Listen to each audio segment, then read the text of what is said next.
자, 오늘 지난 시간까지 양도소득세 세액 계산 과정, 그리고 그 계산된 세액에 대한 신고 납부 등, 그리고 이제 국유자산 양도소득세 등 이런 모든 내용을 살펴봤습니다. 그러면 양도소득세에서 마지막 부분이 이제 비과세죠. 세금을 부과하지 않는다. 비과세 409쪽에 있습니다.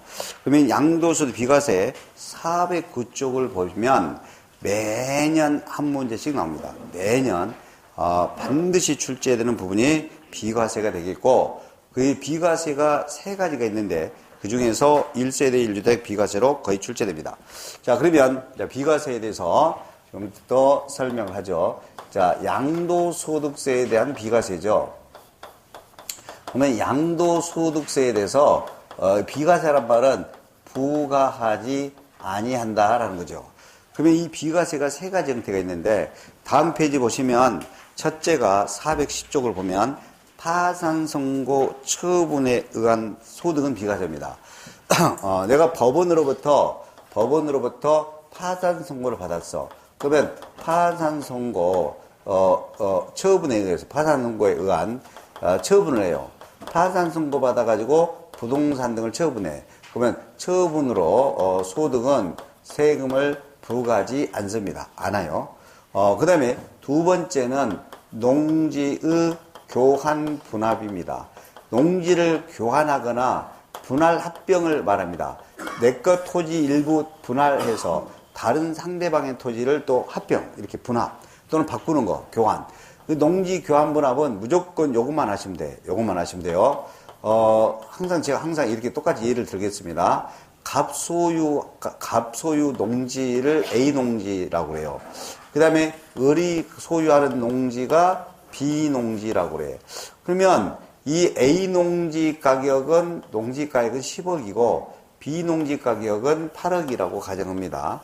8억이다. 그러면 이렇게 농지를 서로 주고받으면서 교환하게 됐다 이거예요. 농지 교환했다 이거. 농지를 바꿨다는 거죠. 그러면 이걸 이제 비과세 받으려면은, 농지 교환부나 비과세 받으려면 모두 충족하면 돼. 모두 충족하면 됩니다. 뭘 충족해야 되냐? 일단 교환을 하게 되면 금액 차이가 납니다. 금액 차이. 큰 농지하고 적은 농지하고 교환했을 때 금액 차이가 나죠. 그러면 차익이 반드시 큰 쪽이어야 된다는 거. 큰 농지가 10억 아닙니까? 요 놈의 4분의 1 이하라는 거. 요거요. 법에 정해져 있어. 4분의 1에 해당되는 금액보다 작게 차이가 나거나 같게 차이가 나야 돼요. 이걸 이하라고 그래야 돼. 이하 금액이 돼야 돼. 같거나 작거나. 그러면 큰 농지가 10억의 4분의 1이면 2억 5천만 원이죠. 그러면 큰 농지 10억의 4분의 1인 2억 5천만 원 그보다 적은 10억짜리 8억과 교환했기 때문에 2억 차이가 났죠. 2억 5천보다 적게 났죠. 똑같게, 적게. 이렇게 되면 일단 비과세를 받을 수 있어요. 반드시 큰 농지 가액의 4분의 1 이하로 차이가 나야 돼요. 차이가. 그 다음에 또 비과세 받으려면 꼭 경작상 필요에 의할 때, 경작상 필요라는 것이 농사 짓는데 필요하다면, 이제 농사 짓는데 필요해서 교환하게 된다면, 내가 농사 지려고 교환했기 때문에 새로 취득한 농지에서 3년 이상이나 거주를 해야 되고 경작을 해야 됩니다. 경작. 3년 이상 농지 소재지에서 거주 경작, 새로 바꾼 농지에서. 근데 농사 지려고 바꿨으니까 바꾼 농지에서 3년 이상 거주 경작을 해야 됩니다. 그래서 두 가지를 잘 아셔야 돼요. 큰 농지에서 적은 농지를 뺀 금액 차익이 적은 농지로 나오면 안 돼. 큰 농지 4분의 1로 나와야 되는데 3분의 1로 나와버려요. 틀립니다. 4분의 1 이하로 차이가 나야 된다. 그리고 경작상 필요에 의해서 교환했기 때문에 신농지에서 3년 이상이나 거주 경작, 3년 나오네요. 3년 이상 거주 경작 해야 된다. 만약에 10억짜리 농지하고 여기 비농지가 8억이 아니라 7억짜리로 가봐. 7억짜리. 그러면 10억에서 적은 농지 7억을 빼면 3억이야. 그러면 큰 농지 10억에 4분의 1인 2억 5천만 원을 초과돼버려. 초과돼버리면 무조건 쌍방간의 양도소득세 과세돼. 갑도 과세되고 을도 과세돼. 만약에 10억짜리와 7억짜리 교환이면은 2억 5천만 원보다 3억이 초과해서 나잖아. 초과돼버리면 무조건 어쩐다? 과세다. 비과세 받으려면 큰 농지의 4분의 1 이하. 반드시 이하로 나야 돼. 이하로 나야 된다. 그 다음에 새 농지에서 몇 년 이상 거주 경제가 필요하다? 3년 이상. 그러면 비과세 받아요. 자, 그러면 이제 우리 페이지 412쪽으로 갑니다. 자, 이거는 이제 가끔이요. 가끔. 몇 년에 한 번 정도고, 무조건 매년 내는 것은 1세대 1주택 비과세 됩니다.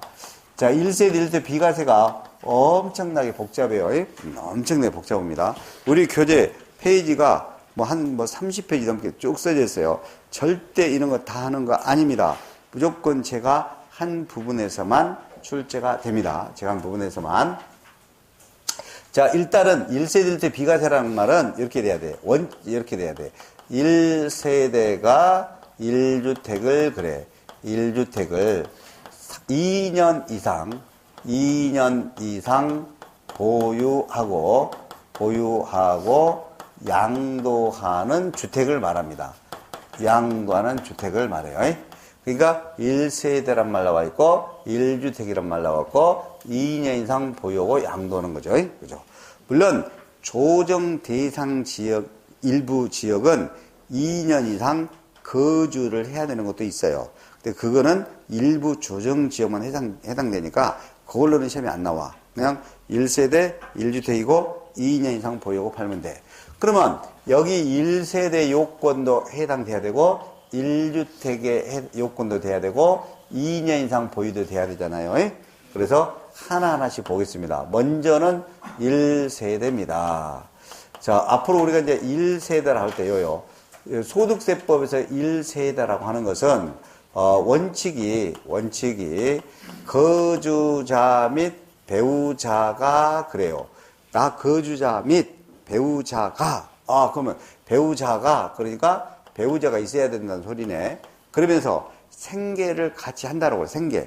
생계 같이 하는 동거 가족을 말한다라고 돼 있어요. 생계를 같이 하는 가족이 같이 사는 가족. 그럼 배우자가 있는 상태에서 배우자 및 그 같이 생계하는 같이 사는 가족이 합쳐서 1세대라고 그러고 이 가족 중에서 내 아들이 직장 때문에 일시적으로 주소를 직장 때문에 다른 데로 옮겨놨어. 그러면 일시적인 퇴거자, 주소 퇴거자도 포함해요. 일시적으로 직장 등 때문에 주소를 딴 데다 두는 사람 있죠. 내 가족인데 그런 경우도 포함해서 1세대가 됩니다. 그런데 외외로 당해 거주자 연령이 만 30세 이상이거나 또는 기존에 배우자가 있었는데 이혼하거나 사망했거나 또 최저 생계비 이상으로 소득을 벌고 있거나 이런 사람들은 배우자가 없어도 1세대가 됩니다.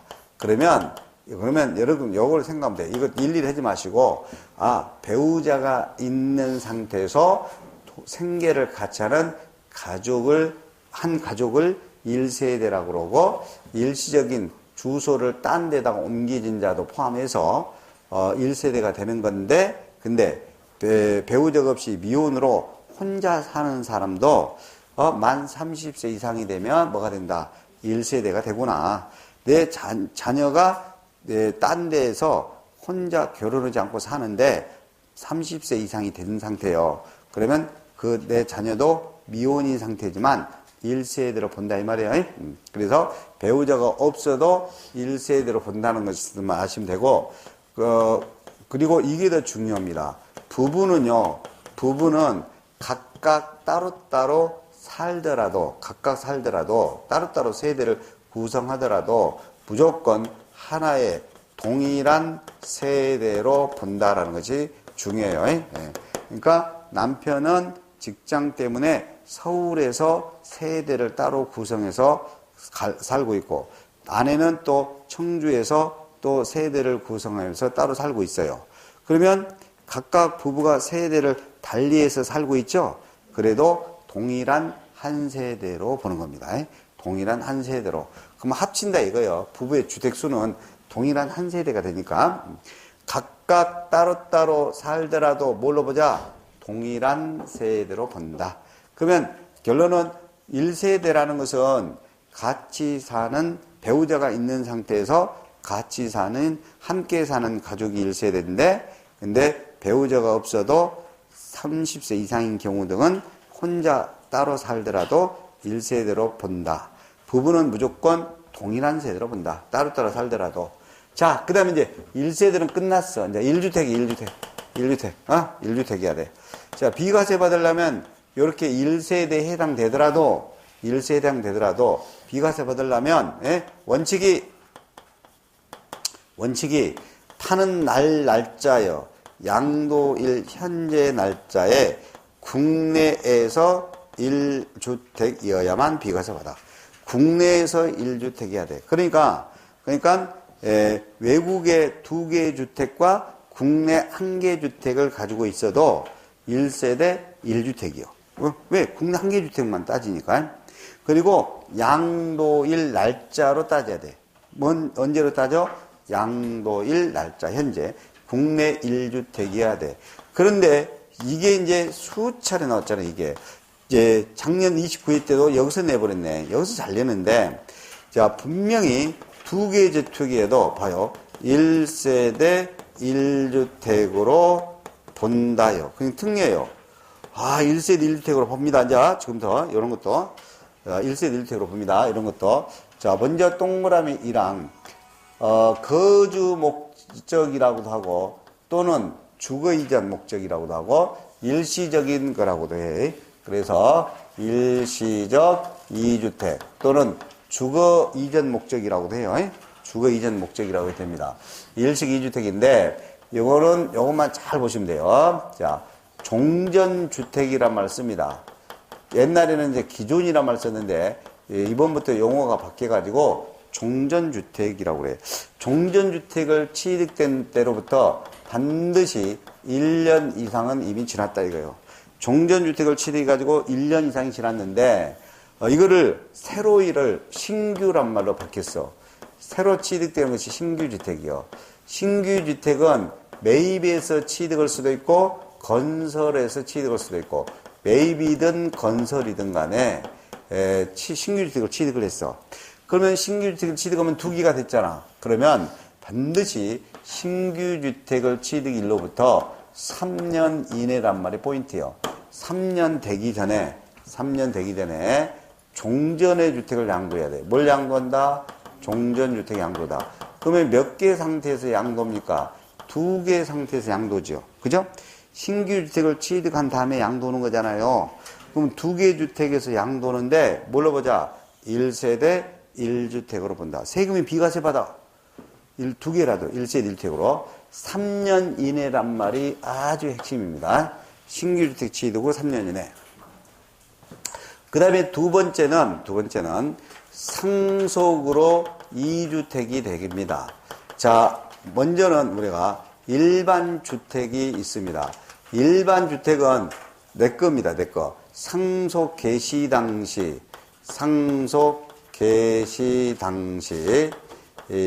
보유하는 주택을 일반 주택이라고 해. 그러니까 아버지가 돌아가시는 시점에서 내가 보유하고 있는 주택이 일반 주택입니다. 내 것이라고 생각하시면 돼요. 그런데 마침 기다렸듯이 아버지가 컬럭컬럭 하다가 사망했어. 그래서 상속으로 받게 됩니다. 상속으로 받게 돼요. 그러면 2개 주택이 되는 거잖아요. 그러면 이렇게 2개 주택이 되면 언제 팔아도 상관은 없어요. 그런데 아주 중요한 것은 기간 제한 없어. 언제 팔아도 상관은 없지만 기한이 없이 이게 아주 중요하단 말이에요. 일반 주택을 양도할 때만 1세대 1주택으로 해요. 일반 주택을 먼저 양도시. 뭐를 양도해야 1세대 1주택으로 해준다? 일반 주택. 내 걸 팔아먹어야 돼. 상속주택을 팔면 1세대가 2개 주택으로 봐요. 그러니까 일반 주택을 팔아야 돼. 자, 내 거 일반 주택이 있고 상속받은 주택이 있어가지고 2개가 됐을 때는 비과세 혜택 받으려면 뭐를 먼저 팔아야 된다고? 일반 주택. 꼭 일반 주택을, 내 거 일반 주택을 팔아야 되고, 기간 제한 없어. 조금 전에 신규 주택 취득으로 2개가 되면 3년 안에 종전을 팔아야 되거든. 근데 이거는 기간 3년 넘어도 상관없어요. 그런데 여기서 시험은 여기까지만 나오는데, 근데 여러분들이 좀 이게 좀 궁금해요. 여러분들 양도소득세를 계산할 때, 잘 봐요. 양도소득세를 계산할 때 두 사람 이상이 공유하는 주택이 있어. 그러면 그 공유하는 주택은 공유자 각각마다 주택을 보유한 걸로 봅니다. 무조건 공유자 각각마다.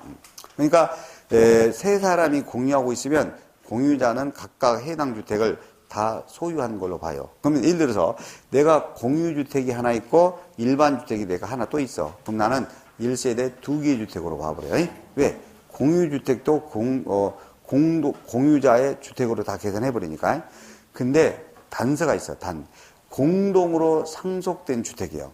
공동으로 상속되는 주택은, 공동으로 상속받은 주택은, 이거는 상속인의 주택으로 안 보는데 지분이 가장 많은 자의 주택으로 봐요.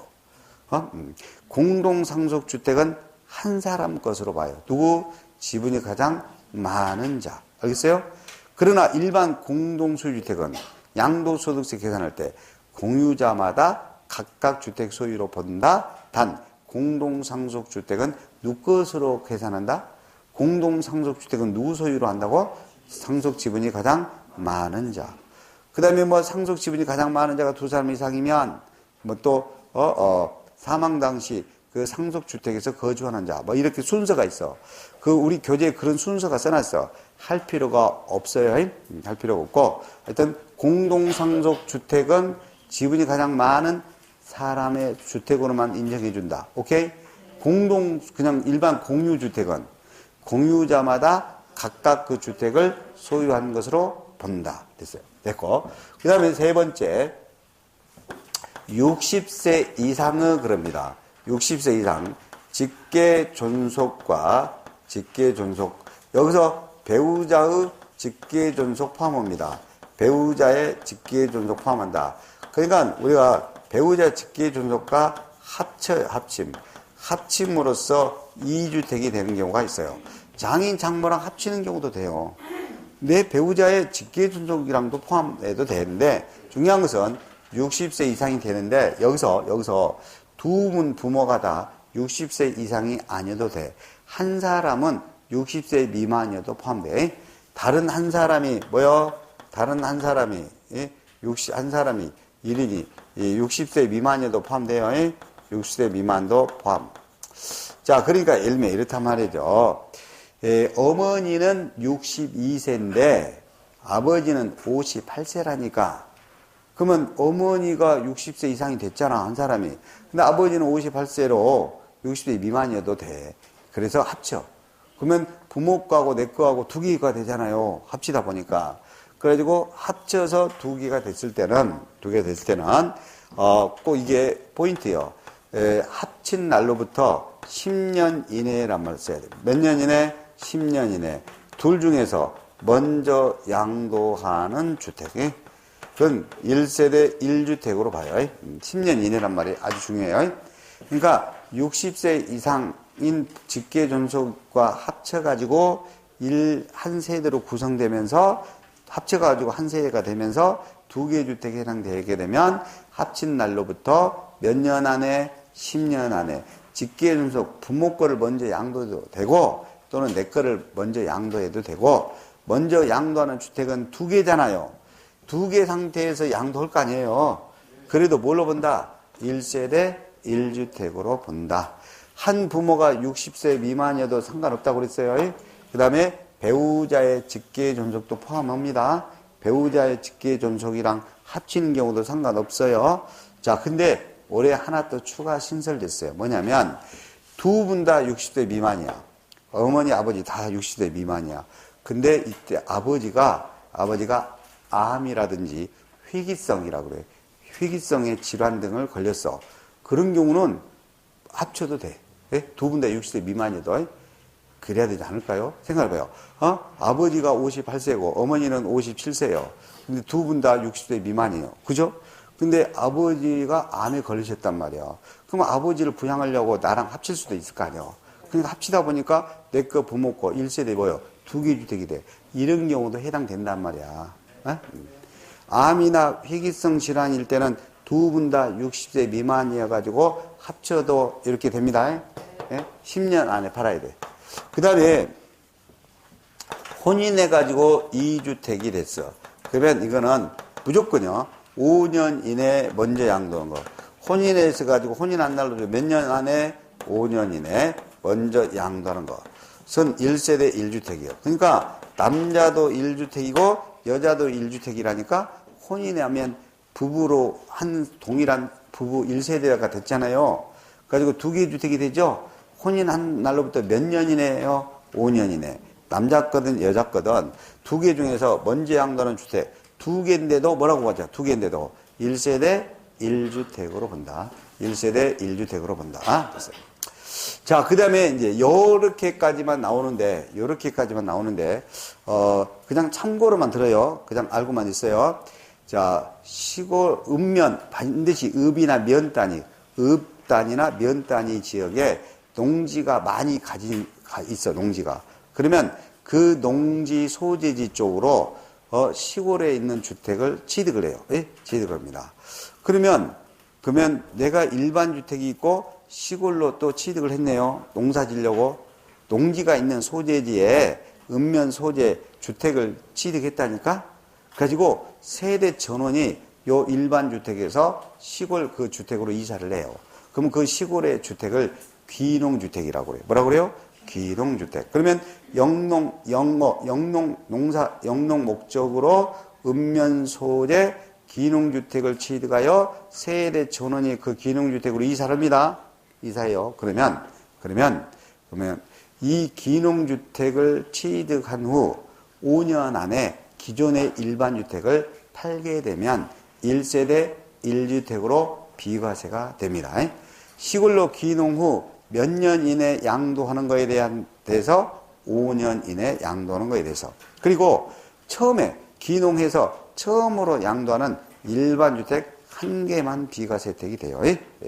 그리고 이제 시골로 귀농했어. 그럼 처음에 일반 주택을 팔았어. 비과세 받았어. 그 다음에 또 일반 주택을 또 취득을 해. 그리고 또 그 일반 주택을 팔게 돼. 그럴 때는 비과세 안 해준다 이 말이에요. 시골로 귀농 후 처음에 양도하는 일반 주택 한 개에 대해서만. 그리고 몇 년 안에 팔아야 된다고요? 귀농 후 몇 년 안에? 5년 이내 팔아야 돼요. 이건 시험에 나오지는 않지만 참고로만 아시면 되겠고요. 자, 그 다음에 이제 1세대 1주택이라든지 이렇게 이제 비과세를 받는데, 이제 두 개 주택이어도, 자, 분명히 두 개 주택인 상황이어도 요 특례에 해당되면 1세대 1주택으로 본다까지 했어요. 예, 그죠? 그 다음에 이제 우리 423쪽에 예제 하나를 풀어보는데 작년 29회 때 출제된 겁니다. 확인만 간단히 해볼게요. 자, 어떻게 출제되는지 확인해 볼게요. 아주 어렵게 되진 않아요. 자, 지금 가로 안에 숫자를 순서대로 옳게 나열한 것은 그렇습니다. 423쪽 첫 번째 점입니다. 자, 혼인했으면은 혼인한 날로부터 몇 년 이내? 5년 이내 둘 중 부모, 남자, 여자가 중에서 먼저 양도하는 주택은 두 개죠. 그래도 이를 뭘로 보자? 1세대 1주택으로. 자, 5년 이내가 돼야 되고, 두 번째 점을 볼게요. 자, 1세대를 구성하는 자가 1주택을 보유하고 있는 60세 이상이 돼야 되겠죠?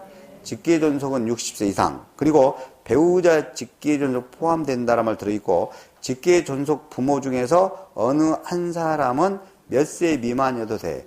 60세 미만이어도 되죠. 동거 봉양하기에서 세대 합쳤죠. 그럼 합친 날로부터 몇 년 이내? 10년 이내예요. 요건 10년 이내 먼저 양도하는 주택은 1세대 1주택으로 보아. 그래서 정답은 5번이 맞습니다. 5번. 요거, 이거 작년에도 엄청 강조를 했단 말이에요. 근데 이제 나오려면 요것도 나올 수도 있겠죠. 신규주택. 신규주택 치드가의 2개 주택은 몇 년 이내? 3년 이내. 뭘 팔아야 돼? 뭘 팔아야 돼? 그렇지. 종전 걸 팔아야 돼. 상속으로 2주택은 뭘 팔아야 돼? 그렇지. 일반 주택을 팔아야 돼. 그렇죠? 일반 주택을 팔아야 돼요. 네, 그래야 1세대 1주택으로 봐진다. 그 다음에 423쪽입니다. 가로 3번입니다. 자, 우리는 가로 2번까지 봤어요. 가로 2번까지 봤고 가로 3번입니다. 1세대 1주택이라 하더라도 이게 또 충족이 돼야 돼. 보유기간. 보유기간은 취득일로부터 양도일까지를 말하고 및 거주기간. 앞으로 거주기간은 주민등록물로부터 전입된 날로부터 전출일까지를 말하죠. 그렇죠? 이 거주기간이야. 자, 그러면 비과세를 받으려면 아무리 1세대 1주택이라도 비과세는 보유기간이 2년 이상 돼야 돼요. 예? 보유기간이 몇 년 이상? 2년 이상. 보유기간으로 따져서 2년 이상이 돼야 되는 거예요. 참고로 안 써놔도 돼. 참고로 조정 대상 지역인 세종특별자치시 등 일부 조정 대상 지역은 2년 이상 보유했죠. 2년 이상 직접 거주해야 돼요. 예? 조정 대상 지역은 2년 이상 뭐가 필요하다? 거주까지 해야 돼. 그런데 그냥 여러분들은 조정 대상 지역이 아닌 일반 지역으로 나오니까 보유 기간이 몇 년 이상이면 된다?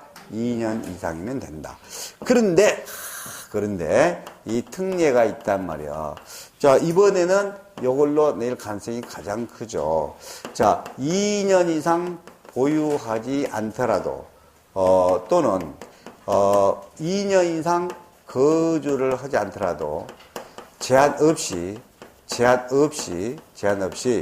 1세대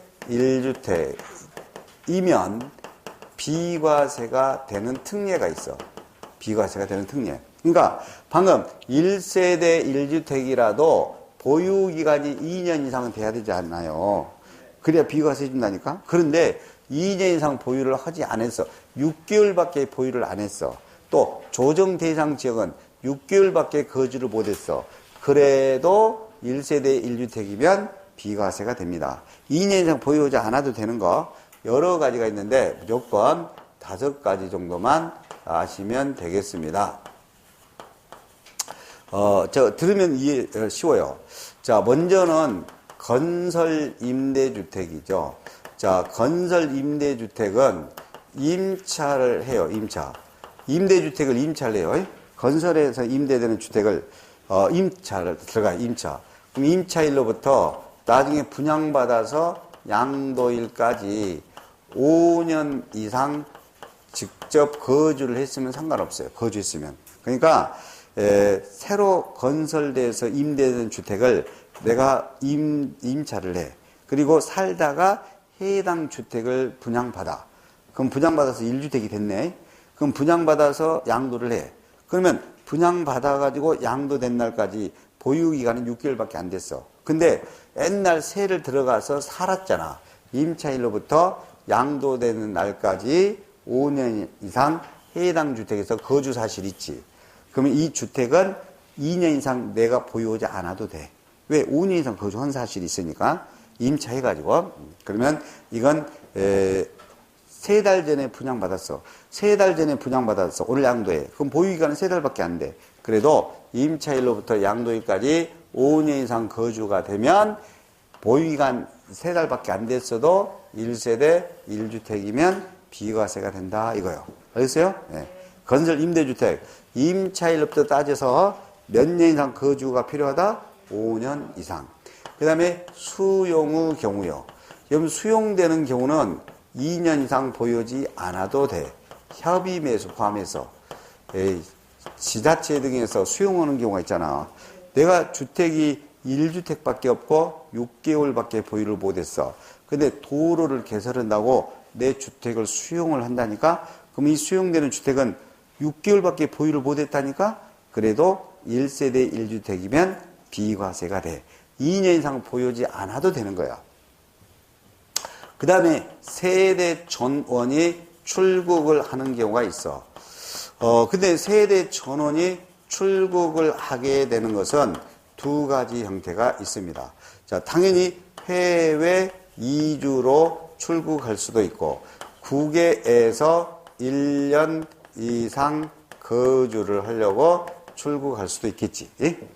국외에서 1년 이상 직장 다녀야 되니까 출국할 수도 있고, 외국에 이민 가기 위해서 출국하는 경우도 있고, 그러면 이 출국하게 될 때는, 두 가지 출국하게 될 때는 반드시 출국일 현재 국내 1주택이어야만 돼. 출국할 때 국내 몇 개 주택? 한 개 주택이 돼야 돼. 그리고 출국일로부터 2년 이내 양도를 해야 돼. 보세요. 출국일로부터 2년 안에 양도해야 되니까 2년 이상을 보유하지 못하고 팔아야 되잖아요. 외국에 출국하려고. 그러니까 이런 경우는 2년 이상 보유하지 않아도 된다. 다시 한번, 세대 전원이, 가족 전원이 해외로 출국하게 될 때는 출국일 현재 국내 몇 개 상태다? 한 개 상태다. 그리고 그 한 개 상태 주택을 몇 년 안에 양도해야 된다. 2년 안에 양도해야 된다. 그러면 외국에 출국 목적으로 2년 안에 양도하는 거기 때문에 이건 몇 년 이상 보유하지 않은 상태라도 2년 이상 내에 보유하지 않았더라도 1세대 1주택이면 뭐한다? 비과세가 된다 이 말이야. 제일 중요한 것은 무조건 이걸로 나오죠. 틀린 것은 그러면 동그라미 5번을 잘 아시면 돼. 이것만 잘 판단하면 돼. 1년 이상은 반드시 살았어야 된다. 이거 거주로 나와. 1년 이상 거주해야 되지 보유로 나오면 틀립니다. 1년 이상 거주한 사실이 있고, 그 다음에 취학이라든지 근무상 때문에, 그 다음에 질병 요양,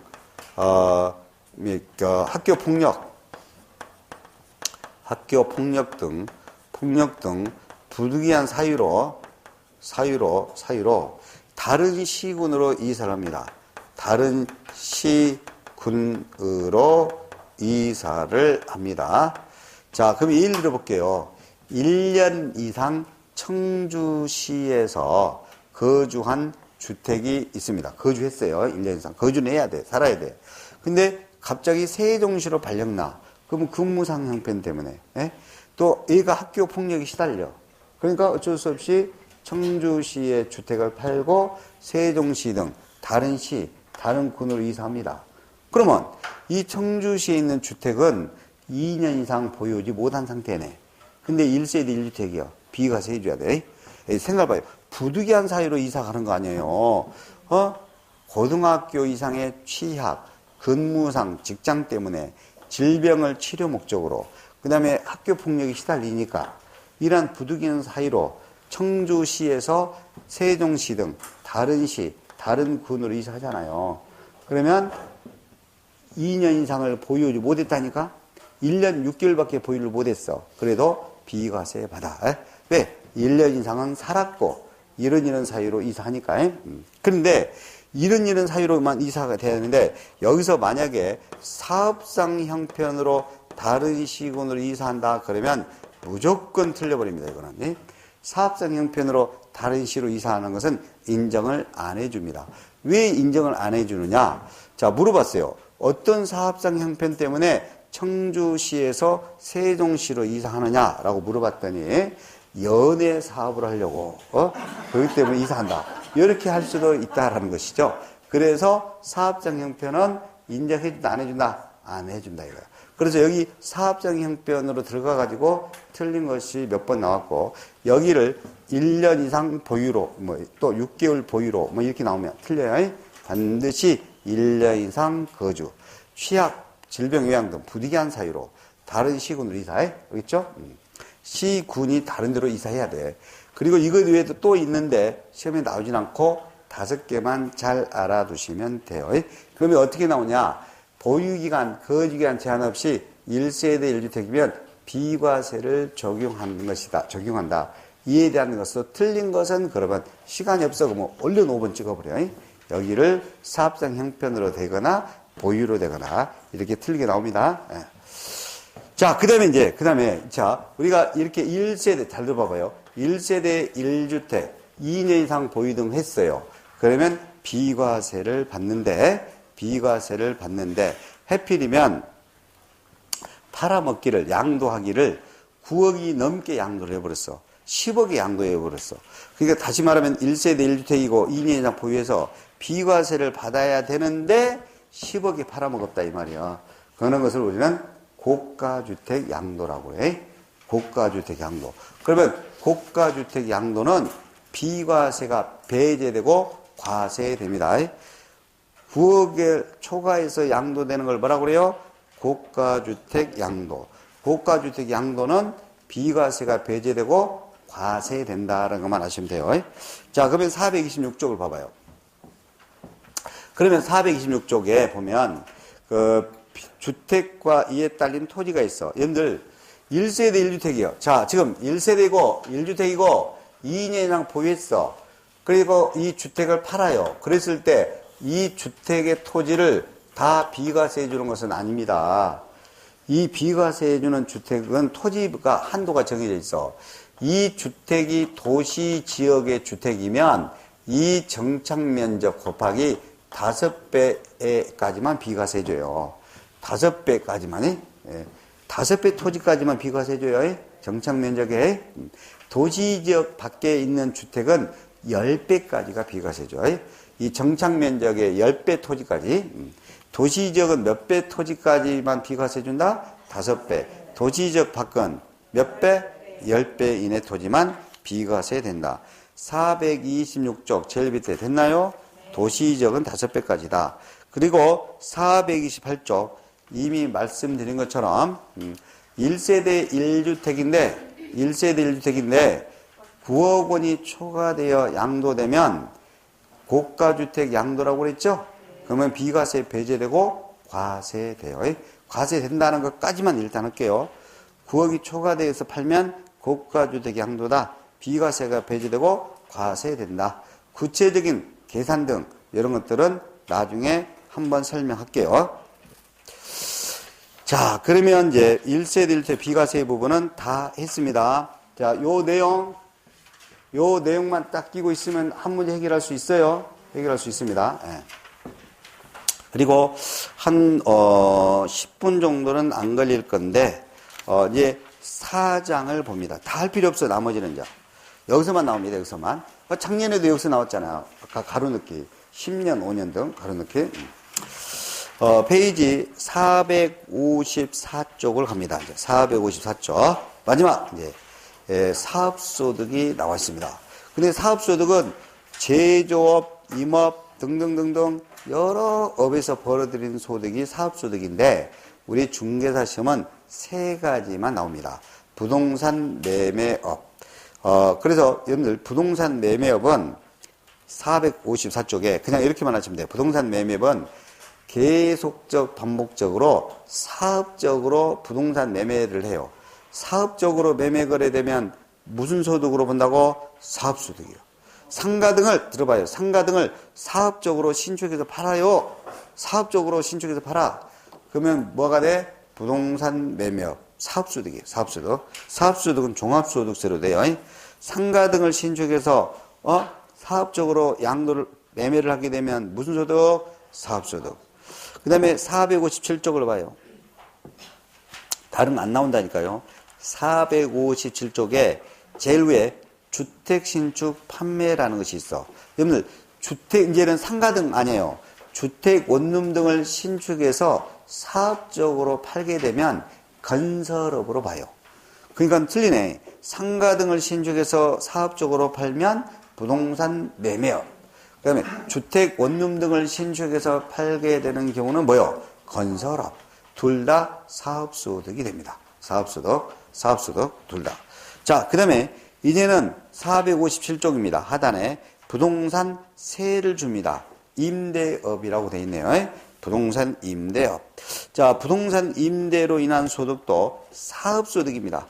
부동산 임대에서 얻은 소득도 무슨 소득? 사업소득이 돼요. 자, 그러면 그 대상이 있어. 대상 있는데 제일 밑에서 부동산 또는 뭐 부동산상 권리대여인데 근데 밑에 제일 밑에 공익사업과 관련하여 지역권, 지상권 설정 대여로 인한 것은 제외라고 써 있어. 제외. 제외에다 빛을 치고 기타 소득이다 하잖아요. 기타 소득이다.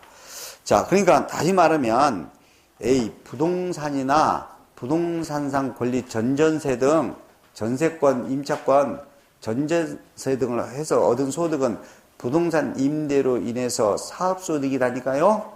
그런데 공익사업과 관련된 것, 공익사업과 관련이란 말에 몇 줄이에요. 공익사업과 관련된 지역권, 지상권 설정 대여로 인한 것만 무슨 소득으로 본다고? 기타 소득으로 본다고. 사업소득에서 제외해서. 다시 한번 마지막으로 보겠습니다. 공익사업과 관련된 지역권, 지상권 설정 대여는 무슨 소득이라고? 기타 소득이다. 이거 사업소득 제외되고. 넘겨요. 458쪽에 제일 밑에 가로 2번에 비과세 사업소득이 있어. 동그라미 2번만 나와. 동그라미 2번. 한 개 주택 소유자, 한 개 주택 소유하는 자의 주택 임대 소득도 비과세 받아요. 한 개 주택 소유하는 사람, 그 주택을 임대했다니까요. 비과세를 받아. 그런데 9억 원이 초과되는 고가주택 임대라든지 또는 국외 소재주택 임대는 주택수에 관계없이 모두 과세요. 다시 한번. 한 개 주택 소유자의 주택 임대 소득은 비과세 된다. 그런데 단 기준시가, 공시가격, 기준시가 9억이 초과하는 고가주택의 임대라든지 국외 주택, 외국의 주택 임대는 무조건 과세다 이 말이에요. 주택수에 상관없이. 자, 그리고 거기 써져 있는데 그 주택을 여러 채를 임대했어요. 여러 채. 그러면 이제 주택 임대로 인해서 총 수익 금액이 그 2천만 원 이하라고 써진 거 있죠. 2천만 원 이하로 됐을 때는요. 작년 2018년까지는 비과세라고 써 있어요. 비과세라고 써졌죠. 그죠? 주택 임대해가지고 총 수익 금액이 주택세를 줘서 총 번 수익 금액이 2천만 원 이하 되면 2018년 말까지는 비과세가 돼요. 그러면 올해 2019년 이후부터는 어떻게 될 거냐? 써놔야 돼요. 거기 주택 임대에 따른 총 수익 금액 2천만 원 이하 있죠? 거기다가 써놓습니다. 써놔요. 2019년부터는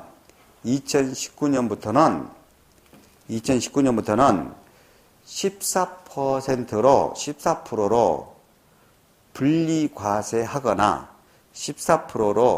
분리과세하거나 종합과세 중 선택 적용. 종합과세 중 선택 적용. 그러니까 주택 임대해가지고 총 여러분들이 수익 금액으로 2천만 원 이하로 벌어들였다면 작년 2018년 12월 말까지는 세금이 안 나왔는데 올해 2019년 1월 1일 이후부터는 14%로 세금을 내버리거나 거기다 14% 곱해서 세금을 내버려서 끝내버리거나 그렇지 않고 14%로 안 내고 종합과세로 할 수도 있다 이거요. 종합소득세로 과세할 수도 있다 이거요. 둘 중 선택입니다. 이게 개정된 거예요. 주택 임대로 인한 총 수익 금액이 2천만 원 이하가 나오면 2018년 말까지는 비과세되고 2019년부터는 14%로 분리과세하거나 또는 종합과세 중에서 선택이다. 그러면 이제 460쪽이에요. 460쪽에 주택수 계산이 나옵니다. 주택수 계산이 제일 위에 나와요. 주택수 계산할 때 앞으로 주택수를 계산할 때 다가구 주택은 한 개 주택으로 보되 구분 등기는 각각으로 당연한 거예요. 앞으로 다가구 주택을 다가구 주택을 임대했다. 주택을 어떻게 계산해? 한 개 주택으로 계산한다니까. 그런데 구분 등기돼 있으면 어떻게 된다고? 각각. 그 다음에 460쪽 위에 동그라미 2번 공동소유주택이라고 돼 있어. 지분이 가장 큰 자의 소유료 계산. 거기까지만 몇 줄. 지분이 가장 큰 자. 양도소득세고 틀리다니까. 임대일 때는 공동소유주택은 임대일 때는 지분이 가장 큰 사람으로 계산하는데 뒤에 읽어볼 필요 없어. 근데 양도소득세는 공동소유주택은 각각 소유한 걸로 본다고 그랬잖아요. 그게 틀려. 양도소득세는 공유주택은 공유자는 각각 주택 소유로 본다. 임대일 때는 누구 거로 계산한다. 지분이 가장 큰 자로 계산한다. 그 다음에 4번 본인과 배우자의 주택수는 합산에다 밑줄. 별표 쳐놔요. 그건 4번은. 주택수를 합산하자는 거요. 소득세는 각자별 과세예요. 각자. 남편 따로 아내 따로 소득세는 따로따로 내는데 남편 거 아내 거 주택수는 몇 개인가를 합산하자 이거요. 예? 주택수는 뭐라고요? 합산. 지금 우리는 임대라고 했어요. 임대할 때 남편이 임대된 남편 거 주택도 있고 아내 것도 있고 그러면 주택수를 합산해서 계산하자 이거야. 됐나요? 예. 다 까먹어도 4번은 아셔야 돼. 본인과 배우자의 주택수는 합산. 세금은 각자별로 내지만 합산. 이제 오늘 수업의 마지막이요. 자, 부동산 임대를 했다. 임대했대. 내가 얼마만큼 총 벌었는지 수익 금액을 계산해야 될 거 아니에요. 내가 부동산 임대했다. 총 수익 금액. 자, 임대료라는 것이 있어. 임대료는 월세 수입액이에요. 월세 수입액을 뭐라고 그래요? 임대료라고 합니다. 그 다음에 간주 임대료라고 있어. 이 간주 임대료는 전세금, 보증금 등은 이자 계산액. 보증금이나 전세금을 가지고 이자를 곱해가지고 이자액으로 계산해요. 아니, 전세금을 가지고 몇 프로 이자를 벌어들일 수 있는 거 아니에요? 그럼 이자율 곱해가지고 이자 계산되는 걸 뭐라고 그래요? 간주 임대료라고 해요. 근데 이 단서가 있어. 주택은 3주택 이상이고 보증금 등이 3억 초과 시에만 계산해. 3억 초과 시에만 간주 임대를 계산해. 그러니까 상가 등을 임대해주고 보증금 5억을 받았다. 그러면 간주 임대료 5억으로 계산해야 돼. 소득으로 이자율 몇 프로 곱해가지고.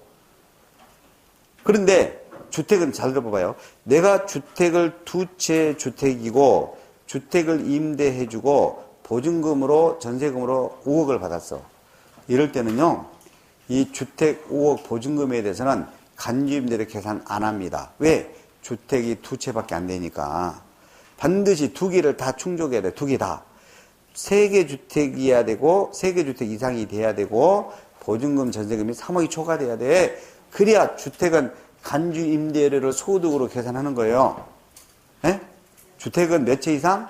3주택 이상이어야 되면서 전세금을 얼마 초과받아야 돼? 3억 초과받아야 돼. 그래야 전세금 갖고 간주임대료 계산한단 말이에요. 그 다음에 관리비 수입액도 있어. 근데 관리비 수입액에서 전기요금 등 공공요금은 제외요. 공공요금은 내가 벌은 수입액에다 더할 수는 없어요. 무엇은 제외된다고? 전기요금 등 임대인이 임차인한테 전기요금 등 공공요금을 받아서 낼 거 아니에요. 그럼 공공요금 받은 거는 수입이 아니라니까. 예? 관리비로 벌어들인 수입이 아니라고요. 예, 공공요금은 제외시킨다라는 것만 아시면 돼요. 자, 그러면 지금까지 우린 중개사 시험을 다루는 범위를 했는데 하여튼 다 까먹어도 세 개는 정리합시다. 일단 세 개는 꼭 정리할 것. 공익사업과 관련하여 지상권, 지역권 두 가지 대여로 인한 벌어들인 것은 무슨 소득이라고? 그래, 사업소득에서 제외되고 기타 소득이다. 맞아요? 본인과 배우자의 주택수는 뭐 한다고요? 합산. 아이, 잘해줬어. 그 다음에, 자, 간주 임대료도 총 번 소득으로 보는데, 주택은 3주택 이상이고 3억 보증금 등이 초과되어야만 간주임대료 계산되네요. 주택은 두 채 갖고는 간주임대료 계산 안 합니다. 알겠죠? 그리고 올해 하나 신설된 것은, 개정된 것은 뭐예요, 이거? 주택 임대에서 총 번 수익 금액이 2천만 원이 2천만 원 이하, 2천만 원 이하로 나오면 14%로 곱해서 세금 내거나 종합소득으로 과세하거나 선택할 수 있다고 그랬죠? 여기까지. 방금 제가 강의한 내용 위주로만 나옵니다. 그래서 중개사에서 나오는 것들을 모두 다 강의했습니다. 이렇게 해서 1, 2월 과정은 모두 끝나고 오늘 수업한 내용이 있죠. 유인물로 잘 OX로 정리해놨으니까 유인물로 정리를 해주시면 되겠고요. 그 다음에 이제 다음 2주 후에 다음 주 금요일 날에 첫 수업이죠. 그래서 3, 4월 과정이고 다음 금요일 날 수업부터 다음 이 시간 수업부터는 다시 이 교재를 가지고 첫 진도부터 수업을 다시 합니다. 그러니까 1, 2월 달에 설명했던 내용을 또다시 반복해서 설명해 주는데 근데 제가 빠진 특례 부분이라든지 또 문제 같은 거를 좀 다른 걸로 풀어주겠어요. 예? 1, 2월 달에 했던 문제가 아니라 좀 1, 2월 달에 풀지 않았던 다른 문제로 풀어주면서 수업이 진행이 될 거고 그리고 다음에 3, 4월 달에도 유인물이 나가는데 3, 4월 달에 나가는 유인물은 전부 다 맞는 지문으로 나와. OX가 아니야. 맞는 지문, 틀린 지문이 아니라 전부 다 맞는 지문. 그래서 시험에 꼭 다루는 중요한 그런 핵심적인 지문들을 제가 한 A4 용지 앞뒤면 20몇 개 정도가 돼. 그래가지고 그렇게 정리하는 식으로. 그래서 그날 배웠던 것은 그날 유인물로 이렇게 정리하는 식으로 수업을 진행하도록 하겠습니다. 예. 그리고 웬만하면 세법은 혼자 채굴을 하면 500페이지 거의 가깝게 되는 거 이거 머리 아파요.